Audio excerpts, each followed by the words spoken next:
মা বাবার সেবা না করলে যেরকম হাসরের ময়দানে আল্লাহ সন্তানদেরকে প্রশ্নবিদ্ধ করবে, ঠিক তেমনি ভাবে 10টা সন্তানকে যদি মা বাবা এক চোখে না তাকায়, সেজন্য মা বাবাকে আল্লাহ কাঠগড়ায় দাঁড় করায় দিবে।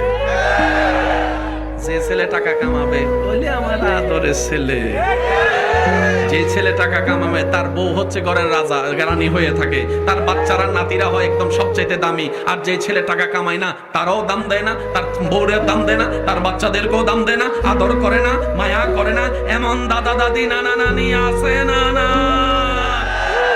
হাসরের ময়দানে আল্লাহ। কথা বলেন, কথা বলেন। কারণ আল্লাহ সবার জন্য, বলেন আল্লাহ সবার জন্য। মা বাবাকে জিজ্ঞেস করবে, সন্তানকে জিজ্ঞেস করবে, আলাদা আলাদা প্রশ্ন। সন্তানকে বলবে মা বাবার সেবা কি করছস ক, মা বাবাকে জিজ্ঞেস করবে সন্তানের দায়িত্ব কি পালন করছস ক।